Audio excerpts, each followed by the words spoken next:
Bismillahirrahmanirrahim. Assalamualaikum warahmatullahi wabarakatuh.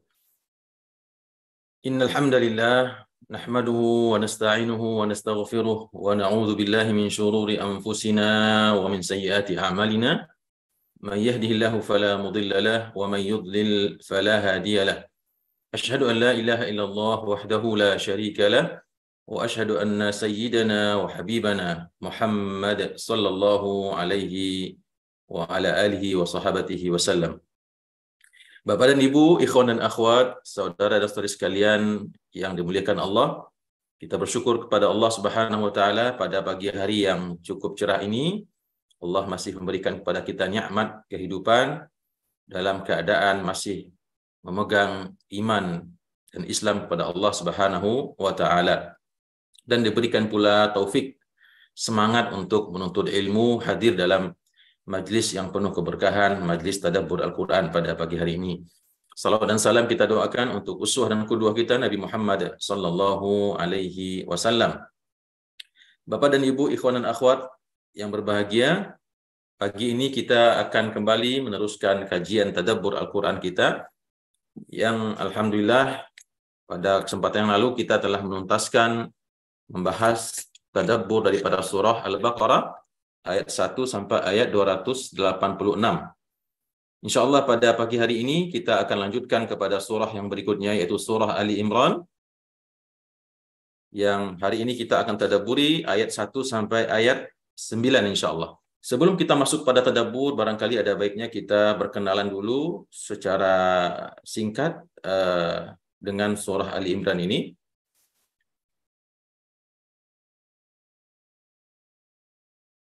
Ya, di sini saya buatkan sedikit tentang profil ya daripada surah Ali Imran. Bapak dan Ibu, ikhwan dan akhwat rahimakumullah, surah yang akan kita tadabburi pada pagi hari ini adalah surah Ali Imran ya. Kita tentu semua sudah familiar atau sudah hafal atau sudah akrab dengan nama surah ini. Surah Ali Imran yang merupakan surah dengan posisi ketiga daripada urutan mushaf setelah surah Al-Fatihah, kemudian surah Al-Baqarah yang telah kita selesaikan pada minggu yang lalu tadabburnya. Kemudian surah Ali Imran ini merupakan salah satu daripada surah Madaniyah. Ketika kita menyebut surah Madaniyah berarti dia adalah surah yang diturunkan setelah hijrahnya Rasulullah SAW dari Makkah ke Madinah. Meskipun dia mungkin turun di Makkah, tapi kalau turunnya setelah Rasulullah hijrah ke Madinah, maka dia tetap dikelompokkan ke dalam surah Madaniyah. Namun surah Ali Imran ini merupakan surah Madaniyah yang memang turun di Madinah ya. Berjumlah sekitar 200 ayat ya dalam Al-Quran menurut Mushaf Utsmani yang kita miliki, 200 ayat, dan merupakan termasuk salah satu daripada 7 surat yang panjang di dalam Al-Quran, yaitu surah Al-Baqarah, Ali Imran, An-Nisa, kemudian setelah itu Al-Maidah, Al-An'am, dan Al-Anfal ya. Dan surah Ali Imran ini diturunkan pada tahun ketiga Hijriah setelah kejadian perang Uhud. Surah ini seperti yang kita ketahui dimulai juga dengan huruf mutaqatti'ah yang sebelumnya telah pernah kita bahas ketika membahas permulaan surah Al-Baqarah, yaitu dimulai dengan huruf atau kalimat alif lam mim, sama dengan awal surah Al-Baqarah ya. Kemudian jumlah ayatnya tadi telah kita sampaikan 200 ayat. Adapun menurut Ahlul Quran, jumlah kata daripada surah Ali Imran ini terdapat 3.408 kata, dan kemudian terdapat huruf ya 14.525 huruf ya. Afwan, ini maksudnya adalah huruf ya, bukan kata. Ya. Kemudian berada di posisi ketiga harusnya ya, ketiga daripada urutan surah dalam mushaf. Kemudian Bapak dan Ibu rahimakumullah, surah ini dinamakan dengan surah Ali Imran karena di dalamnya terdapat cerita tentang Imran bin Matan, yaitu ayahnya Siti Maryam, yang terdapat di dalam surah ini cerita tentang lahirnya Imran bin Matan dan lahirnya Maryam yang di situ juga diceritakan tentang kehamilan Maryam tanpa suami yang kemudian melahirkan Nabi Isa alaihissalam. Di dalam surah Al-Imran ini 2 kali disebut nama Imran bin Matan ini. Kemudian nama lain daripada surah Al-Imran adalah surah Az-Zahrawah, sebagaimana dalam sebuah hadis Rasulullah memerintahkan kita untuk membaca surah Az-Zahrawatain. Zahrawatain ini adalah surah Al-Baqarah dan surah Ali Imran. Jadi surah Al-Baqarah dan surah Ali Imran oleh Rasulullah disebut dengan surah Al-Zahrawatain. Kemudian juga nanti kita temukan surah Ali Imran ini juga dinamakan dengan surah Al-Mujadilah, karena di dalamnya terdapat beberapa kali terjadi perdebatan antara Rasulullah SAW dengan orang-orang kafir, ya. Kemudian keutamaan daripada surah Ali Imran ini, di antara keutamaannya adalah bahwasanya Rasulullah SAW menyebut bahwanya nanti di hari kiamat ada 2 surat yang akan menjadi penghulu, yang akan tampil ke depan di antara surah-surah Al-Quran yang ada, 114 surah, yaitu surah Al-Baqarah dan surah Ali Imran. Jadi nanti kelak di hari kiamat yang akan menjadi penghulu daripada Al-Quran ini adalah yaitu 2 surah, yaitu surah Al-Baqarah dan surah Ali Imran. Berarti surah Ali Imran ini termasuk surah yang sangat penting untuk kita baca, kita tadaburi, dan kita kuasai maksud dan tujuannya. Sebagaimana dalam hadis dikatakan, yu'ta bil Qur'ani yaumal qiyamah wa ahlihi alladhina kanu ya'maluna bih. Akan didatangkan Al-Qur'an pada hari kiamat kepada orang yang dulu membacanya di atas dunia dan kemudian mengamalkannya, yang mana nanti Al-Qur'an itu yang datang kepada orang membacanya akan dipimpin oleh surah Al-Baqarah dan Ali Imran. Kemudian dalam hadis yang lain Nabi juga memerintahkan kita untuk membaca 2 surah Az-Zahrawain, ya, yaitu surah Al-Baqarah dan surah Ali Imran. Karena keduanya akan memberi syafaat kelak kepada pembacanya di hari kiamat. Kata Rasulullah, "Iqra'ul Qur'an fa innahu ya'ti yaumal qiyamah syafi'an li ashabi."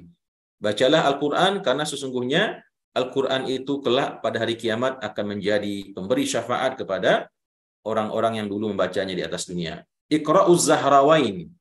Bacalah Az-Zahrawain, ya, yaitu surah Al-Baqarah dan surah Ali Imran, fa innahuma ya'tiyani yaumal qiyamah, maka sesungguhnya keduanya itu nanti akan datang kelak pada hari kiamat, ka'annahuma ghamamatan, ya, seakan-akan keduanya itu seperti gumpalan awan yang menaungi orang-orang yang membacanya, au ka'annahuma ghaimatan, atau 2 buah awan mendung, ya, yang menaungi orang-orang yang bacanya daripada teriknya panas matahari yang jaraknya sangat dekat pada waktu itu, au ka'annahuma furqan min tayr, atau seakan-akan mereka adalah petunjuk, ya, min tayrin sawaf tahajani an ashabihima. Mereka akan jadi pemberi syafaat, akan menjawab pertanyaan-pertanyaan malaikat yang akan memberikan hujah di hadapan para pembacanya di dunia. Kemudian Bapak dan Ibu rahimakumullah, tentunya di dalam surah Ali Imran ini terdapat topik-topik, kandungan-kandungan yang cukup banyak, ya, dan belum sempat saya terjemahkan ke dalam bahasa Indonesia. Yang jelas di dalam surah Al-Baqarah Ali Imran ini dibuka dengan pembahasan akidah, yaitu memantapkan akidah tauhid dan memberikan hujjah-hujjah dan dalil-dalil akan keesaan Allah Subhanahu wa taala, membantah akidah Trinitas, membantah akidah orang-orang Nasrani yang berakidah Trinitas, mengatakan bahwasanya Allah memiliki anak, yaitu Nabi Isa alaihissalam, dan Nabi Isa adalah Tuhan yang ketiga dan lain sebagainya. Dan di antara kandungan yang lain adalah bahwasanya sumber daripada agama-agama itu adalah satu, yaitu adalah Allah Subhanahu wa taala. Kemudian juga ada ancaman-ancaman kepada orang kafir, orang-orang yang musyrikin, dan menjelaskan bahwasanya tempat kembali mereka kelak adalah neraka jahanam, dan tidak ada sesuatu pun yang bisa menyelamatkan mereka kelak di pada hari kiamat. Kemudian juga menjelaskan tentang keagungan Al-Quran, ya, di dalam mentarbiah umat Islam, mentarbiah orang-orang mukmin, mengajari dan menunjuk ke mereka akan nilai-nilai kehidupan. Kemudian juga menjelaskan bahwasanya Al-Quran adalah kitab yang abadi. Kemudian juga terdapat di dalamnya cerita tentang perang Uhud, salah satu perang yang cukup yang sangat azim di dalam Islam setelah perang Badar. Terdapat cukup panjang cerita tentang perang Uhud ini. Kemudian juga bercerita tentang musuh-musuh Islam, bagaimana cara-cara mereka untuk membuat makar, membuat makidah untuk menghancurkan umat Islam. Kemudian di dalam surah Ali Imran ini juga terdapat pokok-pokok topik-topik tentang pembahasan syariat, ya, yang berhubungan dengan tentang perintah Allah Subhanahu wa taala untuk beramal soleh dan begitu juga untuk berjihad fi sabilillah, di mana surah Ali Imran ini ditutup dengan ayat yang meminta umat Islam untuk bersabar, ya, dan bermurabatah, melakukan sabar dan musabarah di dalam berjihad fi sabilillah. Kemudian Bapak dan Ibu rahimakumullah, tentunya surah Ali Imran ini juga memiliki keistimewaan, bahwasanya di antara keistimewaan surah Ali Imran adalah bahwasanya nanti kelak dia akan menjadi pemberi hujjah atau pemberi syafaat kepada pembacanya di hari kiamat. Kemudian di dalamnya juga terdapat penjelasan tentang bahwasanya dalam Al-Quran itu ada ayat-ayat yang muhkamat dan ada ayat-ayat yang mutasyabihat. Kemudian di dalamnya juga terdapat ayat tentang kisah mubahalah, ya, cerita tentang mubahalah, yang istilah mubahalah yang kita sebut-sebut dalam kehidupan kita sehari-hari, maka kisahnya terdapat di dalam surah Ali Imran ini. Kemudian juga terdapat di dalamnya nama-nama Allah yang mulia, ya, yang kita dianjurkan untuk memohon Allah dengan menggunakan nama-nama tersebut. Kemudian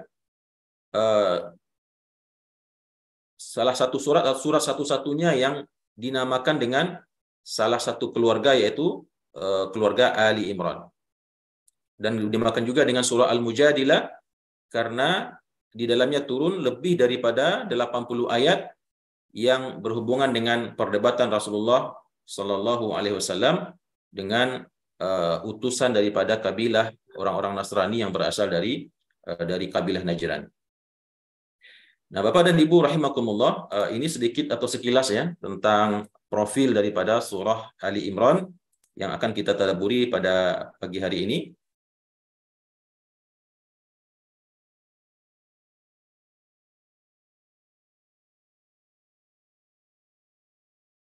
Ya, baiklah Bapak dan Ibu dan ikhwan akhwat semua yang dimuliakan Allah. Sekarang mari kita masuk kepada tadabbur daripada surah Ali Imran yang tadi telah kita bacakan. A'udzubillahi minasyaitonirrajim. Bismillahirrahmanirrahim.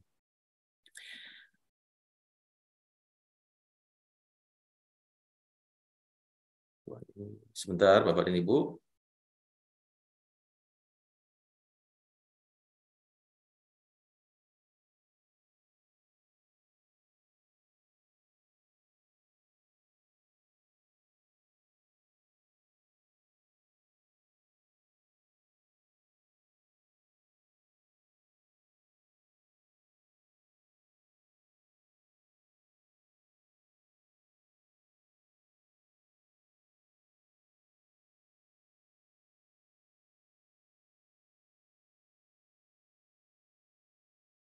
Ya, ayat yang pertama, Alif Lam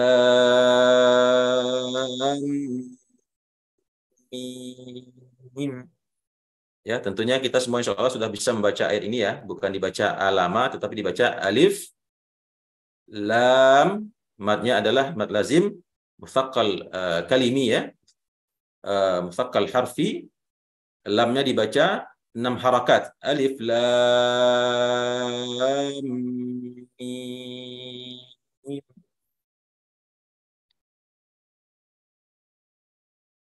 Ya, alif lam mim ini seperti yang telah kita bahas di dalam awal surah Al-Baqarah, ya, banyak tentunya penafsirannya, banyak takwilnya.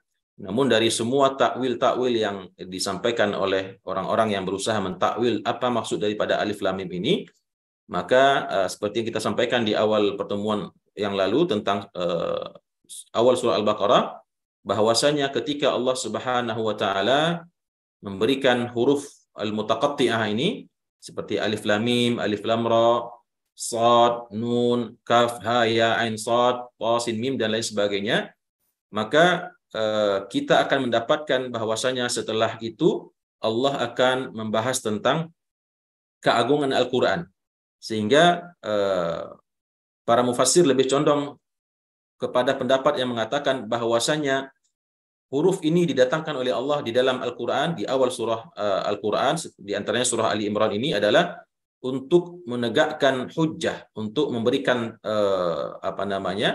memberikan tantangan kepada orang-orang kafir yang mengatakan bahwasanya Al-Quran itu adalah buatan manusia dan mereka juga bisa membuat hal yang serupa. Maka Allah memberikan huruf-huruf hijaiyah, ya, yang merupakan huruf-huruf dari bahasa mereka sendiri. Allah mengatakan alif lam mim. Ya, ini adalah huruf-hurufnya kalian sendiri, huruf-hurufnya bahasa kalian sendiri. Seperti kita kalau mengatakan kepada orang A, B, C, D begitu ya. Lalu kenapa kalian tidak sanggup untuk mendatangkan semisal Al-Quran ini? Jangankan semisal Al-Quran, satu ayat saja atau satu surah saja kalian tidak sanggup. Padahal Al-Quran yang kami perdengarkan kepada kalian ini adalah pembangunnya, ya, huruf-hurufnya adalah huruf-huruf hijaiyah yang merupakan huruf-hurufnya bahasa kalian sendiri. Namun orang-orang kafir tidak bisa, ya, untuk mendatangkan semisal Al-Quran ini atau semisal satu surat dan satu ayat.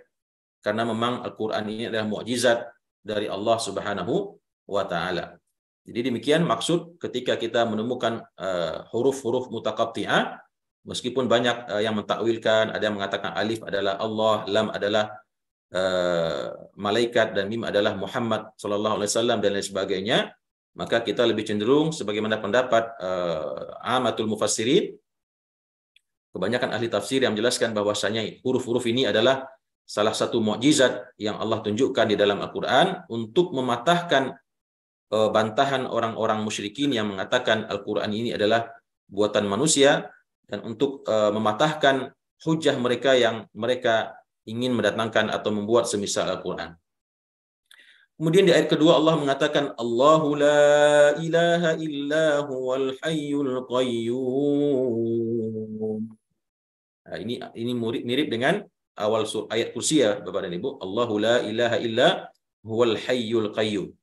Allah, tidak ada Tuhan selain Dia, yang mana Dia adalah zat yang maha hidup dan berdiri sendiri. Allah di sini dalam ayat ini Bapak dan Ibu rahimakumullah, sebelum kita menjelaskan ayat ini dan seterusnya, maka kita perlu sebutkan di antara riwayat yang menjelaskan tentang asbabun nuzul atau sebab turunnya daripada ayat ini, daripada surah Ali Imran ini, adalah kejadian datangnya sekelompok orang-orang Nasrani daripada kabilah Najran, yang mereka itu adalah penganut agama Nasrani, yang dalam tafsir At-Tabari dijelaskan mereka datang kepada Rasulullah berjumlah sekitar 60 orang, dipimpin oleh 3 orang pemimpin atau penghulu mereka, yang tujuannya khusus untuk mengajak Rasulullah berdebat, menjelaskan tentang akidah yang mereka anut, yaitu akidah Trinitas, yang mereka mengatakan Nabi Isa itu adalah anak Allah,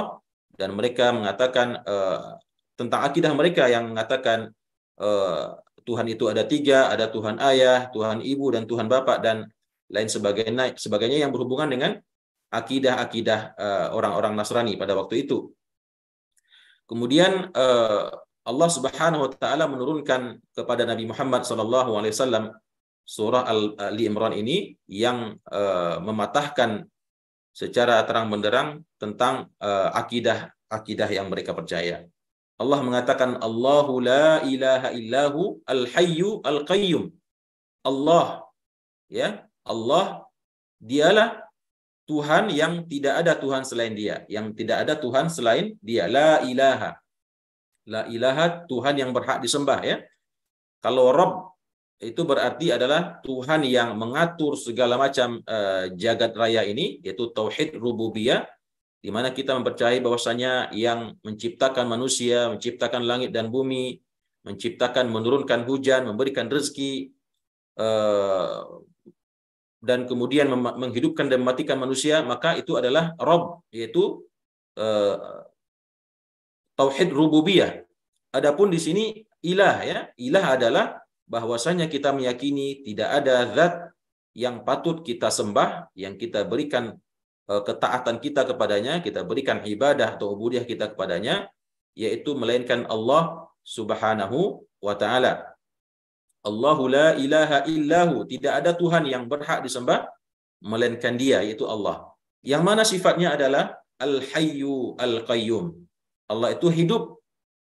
Allah itu tidak pernah mati, tidak didahului dengan kematian, kemudian hidup, kemudian menjadi mati kembali. Akan tetapi Allah itu sejak awalnya adalah zat yang hidup, ya, dan tidak akan pernah mengalami kematian. Kemudian Al-Qayyum.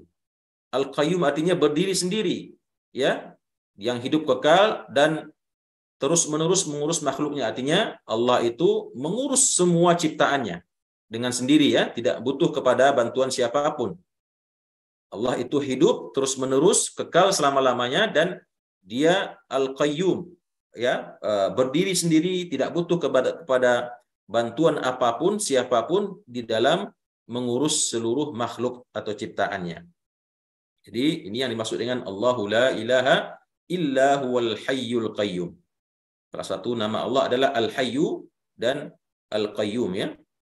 Kemudian Bapak dan Ibu rahimakumullah, di ayat berikutnya Allah Subhanahu wa taala seperti yang tadi kita sampaikan, biasanya ketika Allah menyebut di awal surah Al-Qur'an huruf-huruf yang mutaqatti'ah seperti alif lam mim, alif lam ra, biasanya langsung setelah itu atau mungkin satu ayat setelah itu Allah akan berbicara tentang keagungan Al-Qur'an. Allah akan berbicara tentang kehebatan Al-Qur'anul Karim. Di sini Allah mengatakan nazzala 'alaikal kitaba bil haqq. Dialah Allah yang telah menurunkan di atas engkau wahai Muhammad sallallahu alaihi wasallam al-kitab. Al-kitab di sini adalah Al-Qur'anul Karim bil haqq, dengan sebenar-benarnya. Tidak ada keraguan di dalamnya, ya. Allah turunkan sebagai wahyu melalui malaikat Jibril dengan benar, tidak ada kemungkinan Al-Qur'an itu dikarang-karang oleh Rasulullah sallallahu alaihi wasallam, karena Rasulullah menerima redaksinya secara langsung daripada malaikat Jibril, dan ini tentunya berbeda dengan pemahaman yang kemarin sempat viral, ya, yang disampaikan oleh salah seorang pimpinan pesantren yang kita mungkin sudah sama-sama tahu tanpa menyebut namanya, yang dia mengatakan bahwasanya Al-Qur'an itu adalah perkataannya Muhammad, perkataan Nabi Muhammad, ya.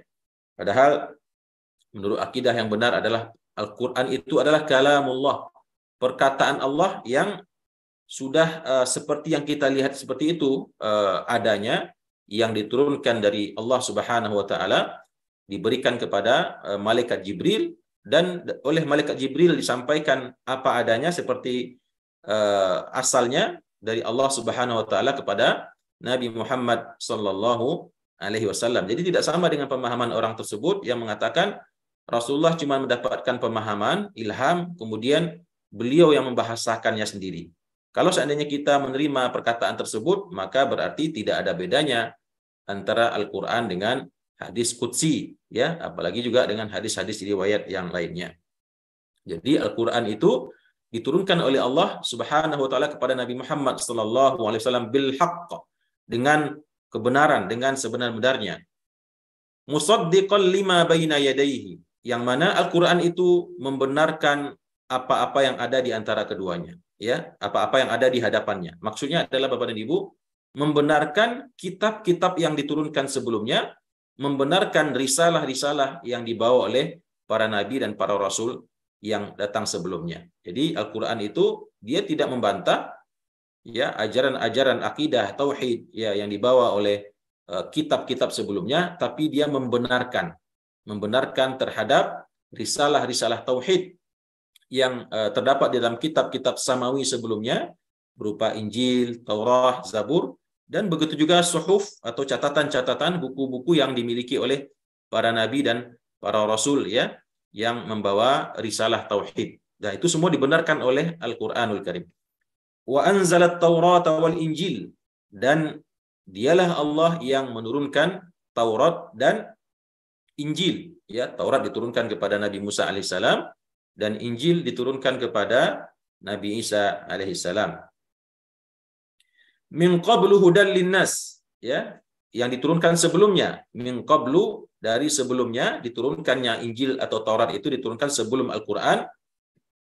Min qablu, yaitu sebelumnya, hudal linnas, dia menjadi petunjuk bagi manusia. Dia di sini adalah yaitu Al-Qur'anul Karim, ya, diturunkan kepada Nabi Muhammad SAW, hudan linnas, menjadi petunjuk bagi manusia. Wa anzalal furqan, dan Allah Subhanahu wa taala menjelaskan Al-Furqan, ya. Menjelaskan Al-Furqan di sini adalah penjelasan-penjelasan tentang maksud daripada Al-Qur'an itu, atau dalam tafsir yang lain dijelaskan bahwasanya di sini Allah menjelaskan tentang bagaimana mendebat akidah-akidah orang-orang Nasrani yang mempersekutukan Allah Subhanahu wa taala atau mengatakan Allah memiliki anak, yaitu Nabi Isa alaihissalam. Kemudian Bapak dan Ibu rahimakumullah, innal ladzina kafaru biayatillahi lahum adzabun syadid. Sesungguhnya orang-orang yang kafir dengan ayat-ayat Allah, lahum adzabun syadid. Orang-orang yang kafir dengan bukti-bukti keesaan Allah. Ya, maksudnya bukan dengan ayat-ayat Al-Qur'an ini saja, tapi dengan bukti-bukti keesaan Allah. Penjelasan-penjelasan yang telah Allah berikan bahwasanya Allah itu satu, tidak mungkin beranak dan tidak diperanakkan, ya. Tidak dan Allah itu satu-satunya zat yang patut kita sembah, maka ini semua adalah ayat-ayatnya Allah. Maka orang-orang yang kafir dengan ayat-ayat Allah tersebut, kata Allah, lahum adzabun syadid, mereka itu semua akan diberikan siksa yang sangat pedih. Wallahu azizun dzuntiqam, dan Allah itu maha perkasa. Ketika Allah mengatakan Allah akan memberikan azab yang sangat pedih kepada orang-orang yang kafir, maka Allah mengatakan wallahu aziz. Allah itu maha perkasa. Tidak ada orang yang bisa menghalangi ketika Allah ingin melaksanakan sebuah keinginannya, ya, berupa keinginan untuk mengazab orang-orang yang kufur tadi itu. Jadi tidak ada kekuatan apapun yang bisa menghalangi Allah ketika Allah memberikan azab. Kemudian dzuntiqam, di samping Allah itu maha perkasa, maha kuat, maka Allah itu juga dzuntiqam, maha memberikan pembalasan. Kalau intiqam di sini bahasa Arab artinya dendam, ya. Allah itu juga melampiaskan dendamnya, melampiaskan kemarahannya, melampiaskan janji buruknya atau janji ancamannya kepada orang-orang yang melanggarnya dulu waktu di dunia. Wallahu azizun dzuntiqam. Jadi Allah itu maha perkasa yang tidak mungkin ada kekuatan apapun yang bisa menghalangi Allah untuk menyiksa orang-orang yang kafir atau ingkar kepada ayat-ayatnya. Dan begitu juga Allah itu dzuntiqam, mempunyai balasan, ya. Artinya Allah itu maha memberikan pembalasan, ya. Dendam, melampiaskan dendamnya, begitulah arti literatnya, ya. Melampiaskan dendamnya, kemarahannya, janji ancamannya kepada orang-orang yang ingkar kepada ayat-ayatnya. Kemudian Bapak dan Ibu rahimakumullah, dalam ayat berikutnya Allah mengatakan innallaha la yakhfa alaihi syai'un. Sesungguhnya Allah itu la yakhfa alaihi syai'un, tidak ada yang tersembunyi di atasnya atau daripadanya sesuatu apapun, fil ardi wala fis sama, baik yang ada di bumi begitu juga yang ada di langit. Allah maha mengetahui semuanya. Innallaha bikulli syai'in alim, wallahu bikulli syai'in alim. Allah maha mengetahui segala sesuatu, ya. Bahkan tidak ada satupun daun yang jatuh dari sekian miliar pohon yang ada di atas dunia ini, di atas bumi ini, yang jatuh kecuali Allah pasti mengetahuinya. Dan tidak ada satupun semut yang berada dalam lubangnya yang melakukan kegiatan, aktivitas, apakah semut itu tersakiti oleh temannya, menjerit dan lain sebagainya, atau binatang yang lebih kecil dari semut sekalipun, maka kecuali Allah pasti mengetahuinya. Innallaha la yakhfa alaihi syai'un. Allah itu tidak ada sesuatu pun yang tersembunyi daripadanya. Jadi ayat ini Bapak dan Ibu tentunya seyogianya bukan sekedar menjadi bacaan kita begitu saja, akan tetapi harus kita patrikan di dalam jiwa sanubari kita. Ketika kita mengimani bahwasanya Allah mengatakan innallaha la yakhfa alaihi syai'un fil ardi wala fis sama, Maka ayat ini menjadi inspirasi dan motivasi bagi kita. Yang pertama di dalam beribadah kepada Allah, bahwasanya tidak ada ibadah sekecil apapun pasti dilihat oleh Allah. Tidak ada ibadah sekecil apapun yang barangkali tempatnya masih di dalam hati kita, berupa zikir, ya, berupa husnuzon, berupa menjauhi sifat hasad, kecuali pasti akan diketahui oleh Allah Subhanahu wa taala. Dan sebaliknya, tidak ada sesuatu pun yang kita sembunyikan di dalam perbuatan kita, di dalam aktivitas kita, kecuali pasti Allah juga mengetahuinya. Karena apa? Karena Allah itu tidak luput di dalam pengetahuannya, tidak ada yang tersembunyi daripada ilmunya, sesuatu apapun baik di langit maupun yang ada di bumi, ya. Kemudian huwallazi yusawwirukum fil arhami kaifa yasha. Dialah Allah yang membentuk, ya, yang membentuk, yang menggambar, membentuk, mencetak begitu, ya, fil arham, di dalam rahim, kaifa yasha, bagaimana dia kehendaki. Ketika Allah Subhanahu wa taala menjadikan seorang manusia ditakdirkan untuk ada di antara segenap ciptaannya di dalam rahim seorang ibu, maka pada waktu Allah akan meniupkan roh kepada tubuh, kepada janin tersebut, maka Allah membentuknya, ya. Huwallazi yusawwirukum, tentunya dengan memerintahkan malaikat membentuk janin tersebut, apakah kulitnya putih atau hitam, apakah hidungnya mancung atau tidak, apakah bentuk telinganya seperti apa, ya, matanya apakah besar atau kecil, dan lain sebagainya. Dialah Allah yang memiliki kuasa untuk membentuk bayi atau membentuk manusia yang akan terlahir dari perut ibunya itu di dalam rahimnya, kaifa yasha, sebagaimana yang dia kehendaki. La ilaha illahu, tidak ada Tuhan selain dia. Allah kembali tegaskan kepada kita bahwasanya tidak ada Tuhan selain dia. Bapak dan Ibu rahimakumullah, di sini Allah ketika menjelaskan bahwasanya dialah yang menciptakan dan memberikan atau membentuk, ya, wajah-wajah manusia, bentuk fisik manusia ketika dia berada dalam rahim. Di sini Allah juga ingin memberikan hujjah kepada orang-orang Nasrani daripada kabilah Najran yang datang kepada Rasulullah yang mengatakan bahwasanya Nabi Isa itu adalah Tuhan dan lain sebagainya. Di sini Allah mengatakan, kalaulah Nabi Isa Tuhan, bagaimana mungkin seorang Tuhan yang juga terlahir dari rahim seorang wanita, yang mana di dalam rahim itu dia dibentuk oleh Allah wajahnya, ya, kemudian dia terlahir daripada perut ibunya, daripada rahim ibunya. Bagaimana mungkin Tuhan seperti itu yang dituhankan, ya, yang mana tidak ada yang patut disembah kecuali Tuhan yang membentuk dan menciptakan manusia yang ada di dalam rahim para ibu sebagaimana yang dikehendaki oleh Allah Subhanahu wa taala.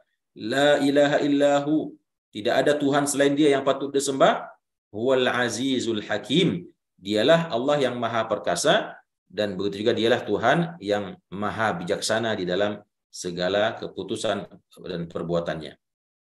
Jadi Bapak dan Ibu, ayat-ayat yang tadi kita bacakan, ayat-ayat yang mengokohkan dan memantapkan tauhid orang-orang yang bacanya, meskipun ayat-ayat ini seperti kita ceritakan, sababun nuzulnya adalah diturunkan untuk disampaikan kepada orang-orang Nasrani daripada Najran untuk membantah kedatangan mereka yang ingin berjidal atau berdialog atau berdiskusi atau lebih tepatnya berdebat dengan Rasulullah SAW tentang kebenaran akidah mereka, yaitu akidah Trinitas yang mengatakan Nabi Isa adalah anaknya Allah dan lain sebagainya.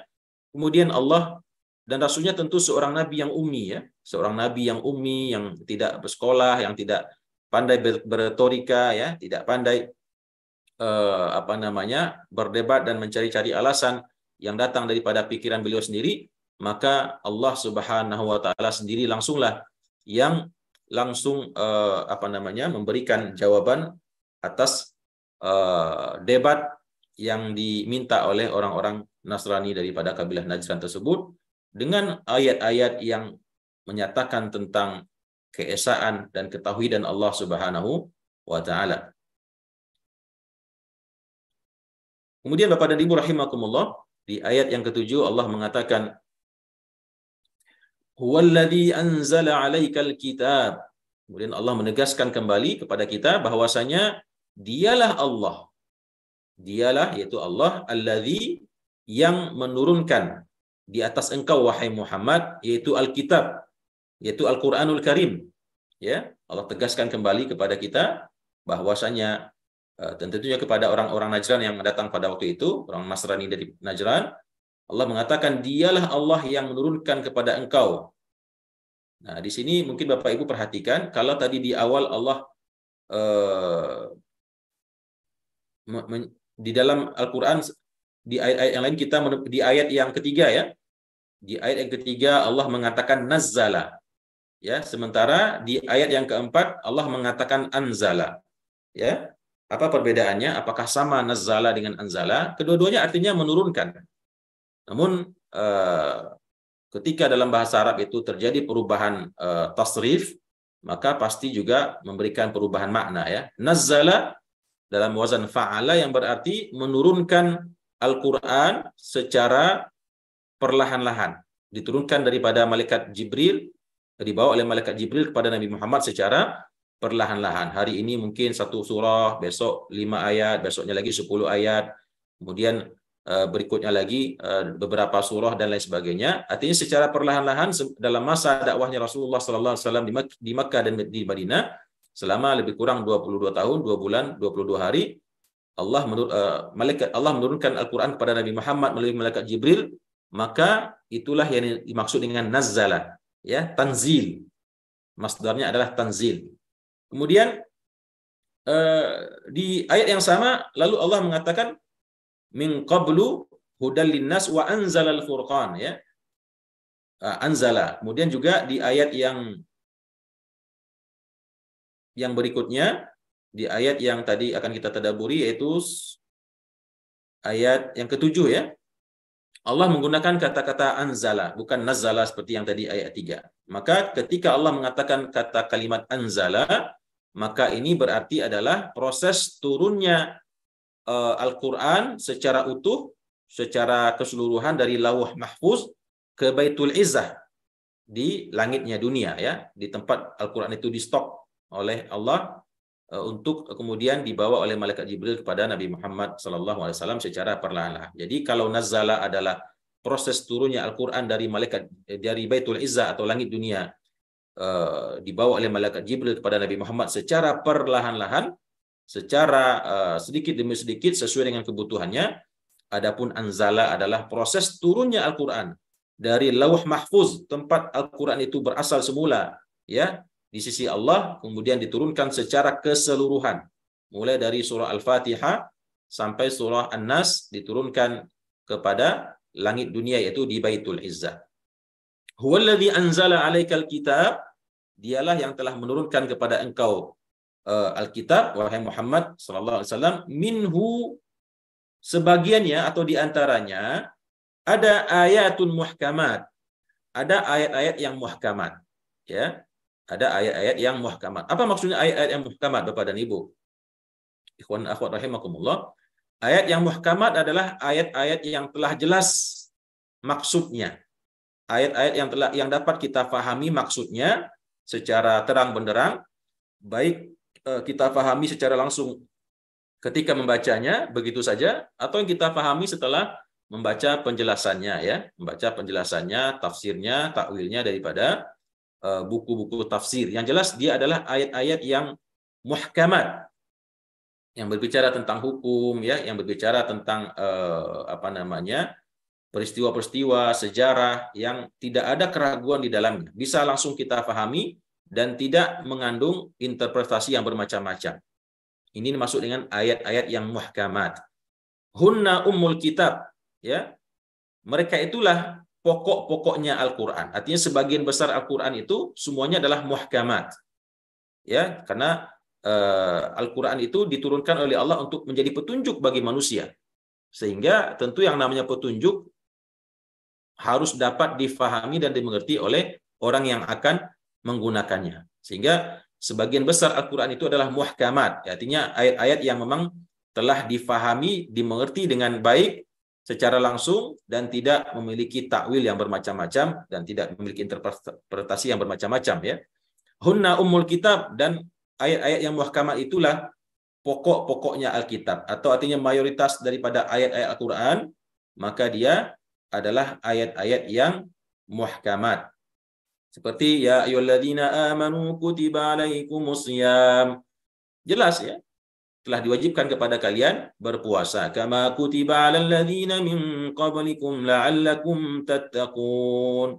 Ketika kita membaca ayat ini, ya sudah jelas bahwasanya diwajibkan kepada kita berpuasa. Adapun kalau kita ingin mencari detail daripada ayat tersebut, kita baca di ayat yang setelahnya. Jadi ada tafsir Al-Quran bil Quran, tafsir ayat Quran dengan ayat Al-Quran, kemudian ada tafsir ayat Al-Quran dengan hadis. Kemudian wa ukharu mutasyabihat. Kalau tadi disebut ayat Al-Quran itu ada yang muhkamat, sebagian besarnya, dan pokok-pokok Al-Quran itu adalah muhkamat, maka sebagian yang lain, kata Allah, wa ukharu mutasyabihat. Sebagian yang lain ada yang mutasyabihat. Apa artinya mutasyabihat, Bapak dan Ibu? Mutasyabihat adalah ayat-ayat yang kita tidak dapat memahami maksudnya. Ya, secara umum begitu. Ayat-ayat yang mutasyabihat, ayat-ayat yang kita tidak dapat memahami maksudnya. Nah, memang banyak pembahasan atau pendapat daripada para ulama yang mengatakan atau membahas tentang pengertian daripada mutasyabihat ini ya.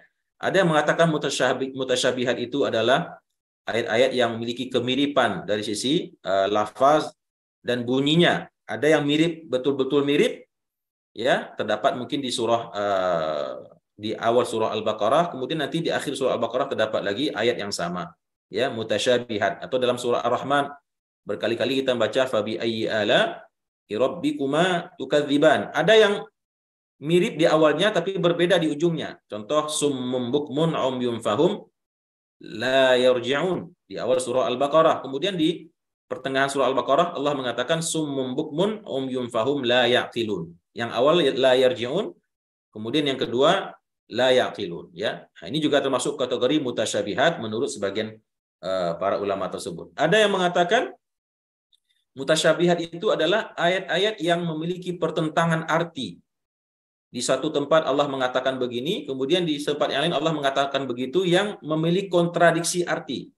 Contoh misalkan, ya, Allah ketika mengatakan menjawab Rasulullah SAW yang sangat bersedih karena pamannya Abu Talib meninggal dalam keadaan kafir, dan menghibah dan ya katakanlah terlihat seperti menyayangkan begitu ya, kok bisa-bisanya pamannya yang dulu di dunia waktu dia hidup membantunya, ya, membelanya, melindunginya, kok bisa-bisanya meninggal dalam keadaan kafir, ya. Maka Allah menurunkan ayat yang berbunyi innaka la tahdi man ahbabta walakinallaha yahdi man yasha. Engkau wahai Muhammad tidak mungkin bisa memberi petunjuk kepada orang yang engkau cintai sekalipun, karena sesungguhnya hidayah itu adalah diberikan oleh Allah kepada orang yang dia kehendaki. Itu satu ayat. Kemudian di ayat yang lain ditemukan ayat yang berbunyi wa innaka latahdi ila siratim mustaqim. Sesungguhnya engkau wahai Muhammad orang yang bisa memberikan hidayah kepada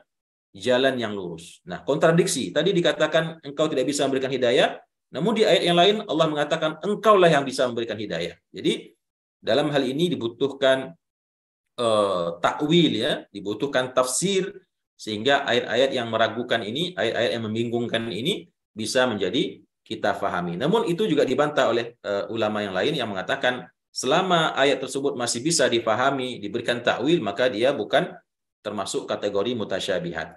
Nah, yang ketiga yang mengatakan yang mutasyabihat adalah memang ayat-ayat yang tidak dapat kita pastikan maksudnya atau tidak bisa kita cari maksudnya kecuali Allah saja yang mengetahuinya, yaitu ayat-ayat yang terdapat di awal-awal surah yang dimulai dengan huruf-huruf mutaqattiyah seperti alif lam mim, alif lam ra, tha, kaf, ha, ya, ain, shad, dan seterusnya yang banyak terdapat dalam Al-Qur'an. Maka itulah yang dimaksud dengan ayat-ayat yang mutasyabihat, yang memang tidak tahu kita apa artinya. Apakah benar itu maksudnya alif itu adalah Allah, lam itu adalah malaikat, mim itu adalah Muhammad, ya, atau apakah benar mungkin seperti yang tadi kita sampaikan itu diberikan oleh Allah untuk menantang orang-orang kafir yang ingin menandingi Al-Quran, maka itu masih ada kemungkinan tidak sesuai dengan apa yang Allah inginkan. Maka itulah yang dimaksud dengan ayat-ayat yang mutasyabihat. Fa ammal ladzina fi qulubihim zayghun. Adapun orang-orang yang di dalam hati mereka, fa ammal ladzina fi qulubihim. Adapun orang-orang yang di dalam hati-hati mereka itu terdapat zayghun. Zayghun itu artinya sesuatu yang menyimpang, ya, sesuatu yang cenderung kepada condong kepada penyimpangan, ya, condong kepada penyimpangan. Maka mereka itu fayattabi'una ma tasyabaha minhu. Maka mereka akan mengikuti apa-apa yang bagi yang meragukan bagi mereka itu. Artinya apa? Mereka akan mentakwilkan sendiri-sendiri. Mereka akan mentafsirkan sendiri-sendiri apa yang menjadi ayat-ayat mutasyabihat tersebut. Di dalam tafsir dijelaskan bahwasanya ayat ini menjelaskan tentang pekerjaan orang-orang Nasrani, orang-orang Nasrani yang hidup di zaman Nabi Muhammad SAW, yang menteliti Al-Quran, menteliti awal-awal Al-Quran, ya, alif lam mim, alif lam ra, mereka hitung itu sesuai dengan ilmu dalam bahasa Arab yang setiap huruf itu memiliki nilai, ya. Alif nilainya sekian, pernah kita sampaikan tapi saya juga lupa pada hari ini. Lam nilainya sekian, mim nilainya sekian. Kemudian mereka buat semacam kalkulasi, ya. Mereka buat semacam simulasi yang di situ mereka akan menebak dan menerka berapa umur Muhammad, berapa umur umat Nabi Muhammad, berapa umur risalahnya Islam ini.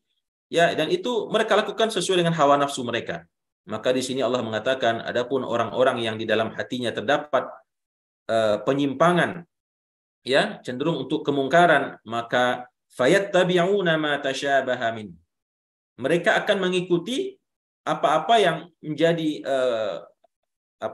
prasangka mereka sesuai dengan hawa nafsu mereka ketika membahas ayat-ayat yang mutasyabihat ini. Yang mereka lakukan adalah ibtigha'al fitnah.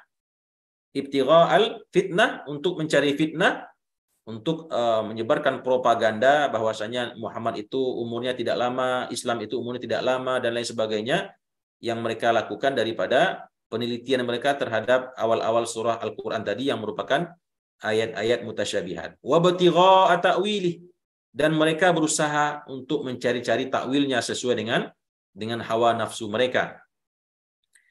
Itu karakter orang-orang yang pertama, ya, orang-orang yang di dalam hatinya itu karakter orang yang pertama di dalam menyikapi ayat-ayat yang mutasyabihat, yaitu orang-orang yang di dalam hatinya terdapat kecenderungan untuk kepada kesalahan atau kepada keingkaran.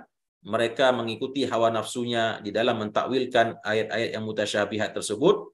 Tidak lain tujuannya adalah untuk mencari fitnah, ya, mencari fitnah, mengorek-ngorek Al-Quran, mengarang-arang statement yang tujuannya untuk disebarkan kepada umat Islam, yang menggoyahkan akidah umat Islam pada waktu itu. Wa batigha'a ta'wilih, dan mencari-cari takwilnya sesuai dengan hawa nafsu mereka.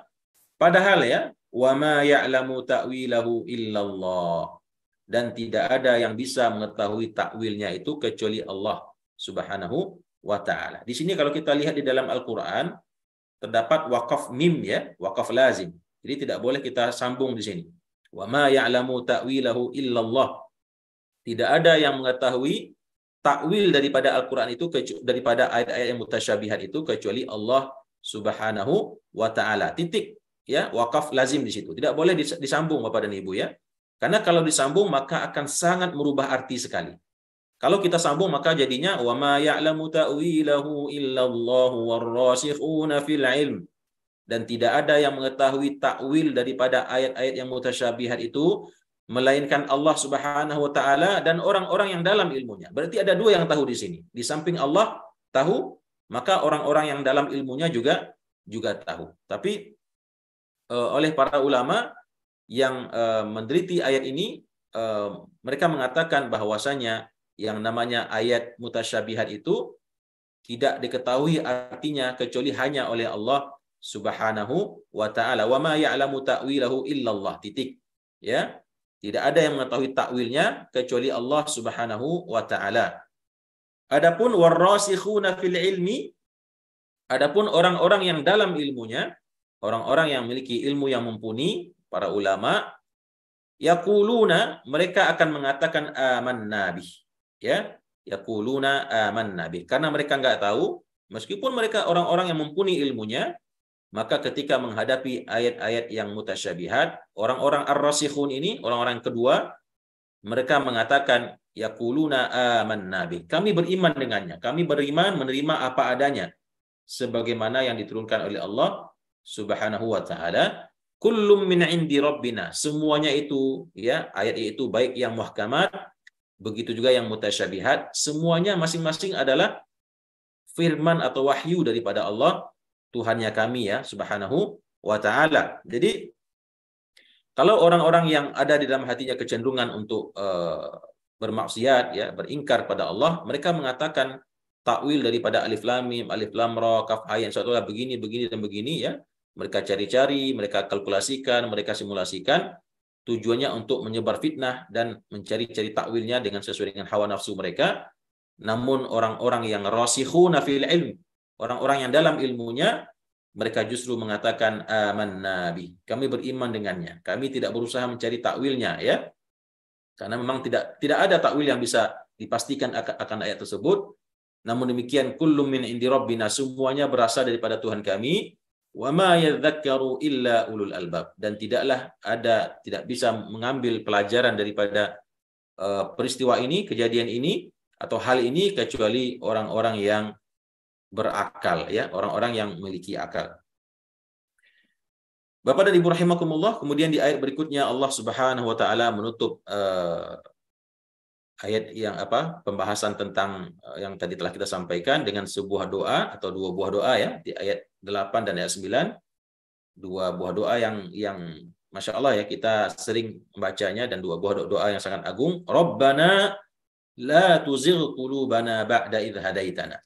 Karena tadi orang-orang yang di dalam hatinya itu ada zaigh, ada kecondongan atau ada keberpihakan kepada kesesatan, maka Allah mengajarkan kepada kita sebuah doa, yaitu Rabbana la tuzigh qulubana. Ya Tuhan kami, janganlah Engkau menjadikan hati kami cenderung atau condong ya kepada kesesatan, kepada maksiat, kepada kemungkaran, ba'da idh hadaitana, setelah Engkau berikan petunjuk kepada kami, setelah Engkau berikan Al-Qur'an ya, Engkau berikan hidayah, Engkau berikan iman dan Islam di dada kami, Engkau berikan ilmu pengetahuan melalui Al-Qur'an, maka kami memohon jangan Engkau jadikan hati kami condong kepada kesesatan dan kemungkaran setelah Engkau berikan petunjuk. Wahab lana min ladunka rahmah, dan karuniakanlah kepada kami dari sisi Engkau ya Allah rahmah, yaitu rahmat, kasih sayang, kebaikan, keberkahan ya.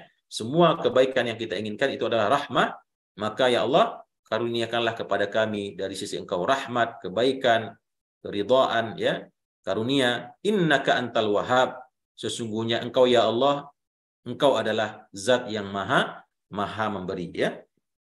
Kemudian di ayat berikutnya yang terakhir Allah mengatakan Rabbana innaka jami'un nasi liyaumil la raiba fi. Ya Tuhan kami, sesungguhnya Engkau adalah zat yang nanti kelak akan mengumpulkan manusia. Liyaumil la raiba fi, pada hari yang tidak ada keraguan di dalamnya. Tidak ada keraguan akan terjadinya hari tersebut ya. Tidak ada keraguan akan terjadinya hari tersebut, atau tidak ada keraguan bahwasanya pada hari tersebut manusia akan dikumpulkan dan masing-masing akan dihisab satu persatu oleh Allah Subhanahu wa taala. Kita mengatakan ya Allah ya Tuhan kami tahu ya Allah, kami sadar ya, kami mengetahui dan yakin dengan seyakin-yakinnya bahwasanya Engkau kelak akan mengumpulkan seluruh manusia pada hari yang tidak ada sedikit pun keraguan di dalamnya ya. Innallaha la yukhliful mi'ad, sesungguhnya Allah itu dia tidak pernah menyalahi akan janjinya. Ketika Allah mengatakan akan terjadi hari kiamat, akan menjadikan dunia ini hilang, hancur, dan akan menghisap semua makhluk, semua manusia, maka Allah tidak akan pernah menyelisihi janjinya tersebut. Artinya apa-apa yang telah Allah sebutkan dalam Al-Quran, oh mungkin nanti Allah berubah pikiran begitu ya, dirubah skenario-nya dan sebagainya, ternyata tidak jadi orang-orang yang kafir diazab, orang-orang musyrik diazab. Nah, ini bertentangan dengan ayat ini, dengan kalimat ini yang di mana Allah mengatakan innallaha la yukhliful mi'ad. Allah itu tidak pernah menyalahi perjanjiannya, ya. Nah, ini Bapak dan Ibu rahimakumullah, tadabbur daripada surah Ali Imran ayat 1 sampai 9 yang kita sampaikan pada pagi hari ini. Yang seperti yang tadi kita sampaikan, ayat surah Ali Imran ini ayat 1 sampai 80-nya itu bercerita tentang akidah tauhid, ya, yang diturunkan oleh Allah Subhanahu wa taala kepada Nabi Muhammad SAW untuk menjawab perdebatan yang dilakukan oleh orang-orang Nasrani daripada kabilah Najran yang ingin mendebat Rasulullah SAW tentang akidah mereka, yaitu akidah dhalalah, akidah yang sesat, akidah yang mengatakan Tuhan itu adalah 3 dan Nabi Isa alaihissalam itu adalah anaknya Allah dan dia adalah Tuhan yang ketiga dan lain sebagainya. Dan di situ tadi kita juga telah jelaskan bahwasanya Al-Qur'an itu di dalamnya ada yang muhkamat dan itu adalah sebagian atau mayoritas Al-Qur'an yang semuanya bisa kita ketahui maksudnya, artinya, takwilnya dan tafsirnya baik secara langsung ketika kita membaca Al-Qur'an maupun secara tidak langsung dengan kita melihat tafsirnya, takwilnya daripada para ulama, daripada hadis Rasulullah atau daripada Al-Qur'an, ayat-ayat Al-Qur'an itu sendiri. Dan yang kedua ada yang mutasyabihat, ayat-ayat yang tidak bisa kita mengerti maksudnya. Meskipun tadi banyak terdapat perbedaan pendapat, namun kami lebih condong kepada pendapat yang mengatakan bahwasanya mutasyabihat itu adalah yaitu huruf-huruf awal Al-Qur'an, huruf-huruf mutaqatti'ah yang tidak bisa dicarikan takwil dan maksudnya, dan hanya Allah lah yang mengetahui maksudnya, ya. Demikian Bapak dan Ibu rahimakumullah yang bisa saya sampaikan pada pagi hari ini. Tentunya banyak terdapat kekurangan dan kekhilafan dan saya mohon maaf jika ada kesalahan kata, dan terima kasih sekali lagi atas kehadiran kita, perhatian kita. Mudah-mudahan apa yang kita sampaikan pada pagi hari ini menambah wawasan kita, pengetahuan kita, pemahaman kita tentang Al-Qur'an, khususnya pada hari ini surah Ali Imran ayat 1 sampai 9. Aqulu qouli hadza wa astaghfirullah li wa lakum. Wassalamualaikum warahmatullahi wabarakatuh.